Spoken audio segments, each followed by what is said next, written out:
गांव के किनारे घने जंगल में एक खूबसूरत और शक्तिशाली रानी मीनावती का जन्म हुआ था।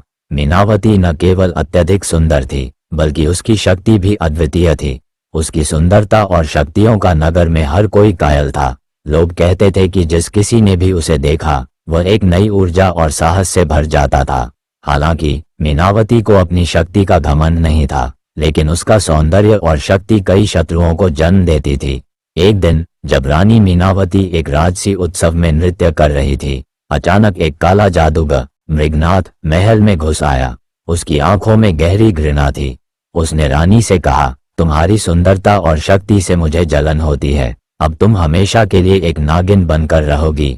मृगनाथ ने एक भयंकर जादू से रानी मीनावती को शापित कर दिया।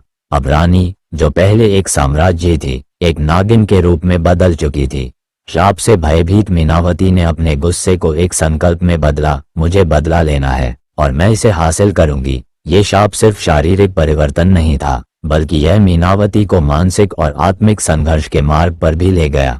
अब उसे ये समझने की आवश्यकता थी कि क्या उसकी शक्ति केवल बदला लेने के लिए होगी या फिर उसे एक और बड़े उद्देश्य के लिए इस्तेमाल करना होगा। महल से बाहर निकलकर रानी मीनावती ने खुद को जंगलों में पाया, जहां उसे अपनी शक्तियों को जागृत करने और उसे सही दिशा में प्रयोग करने के लिए कठिन संघर्ष करना पड़ा।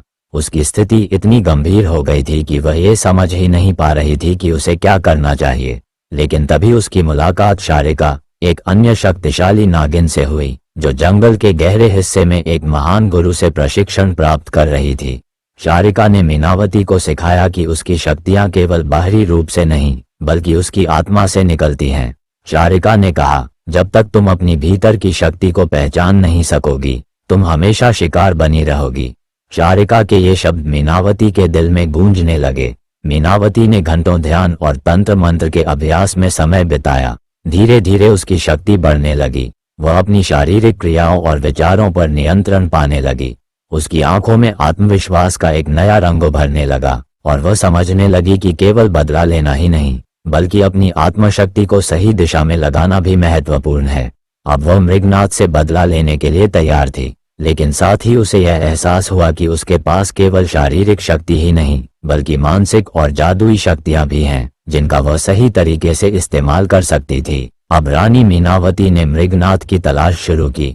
मृगनाथ का महल जंगल के सबसे अंधेरे और गहरे हिस्से में था, जहां पहुंचना आसान नहीं था।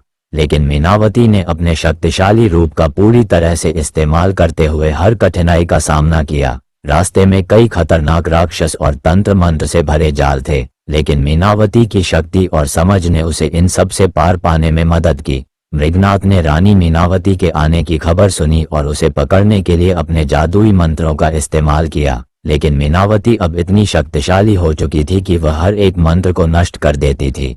आखिरकार मीनावती मृगनाथ के महल तक पहुंच गई। महल के भीतर मृगनाथ को देखकर मीनावती का गुस्सा उबल पड़ा।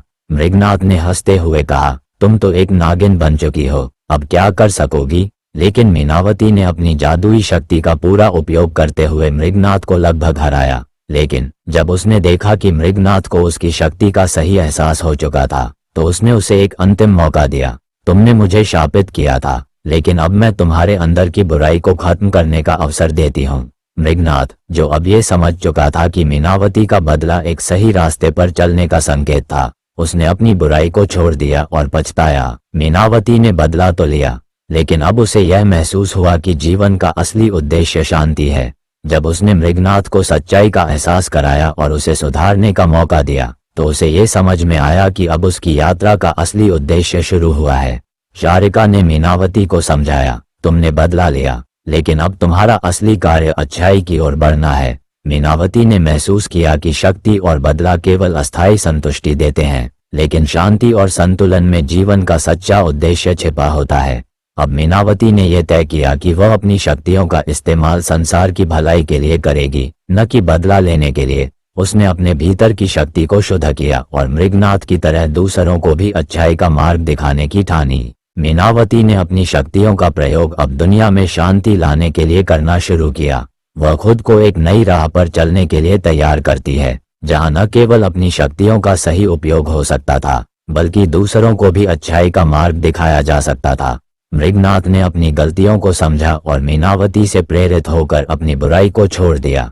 मीनावती ने यह स्वीकार किया कि बदला केवल अपने दिल को संतुष्ट करता है, लेकिन असली शक्ति और शांति केवल खुद को समझने और दूसरों के भले के लिए काम करने में है। कहानी का अंत इस विचार के साथ होता है कि असली ताकत आत्मज्ञान, शांति और संतुलन में है। मीनावती की यात्रा अब एक नई शुरुआत की ओर बढ़ी, जो न केवल उसके बल्कि पूरे संसार के लिए सकारात्मक बदलाव लेकर आए।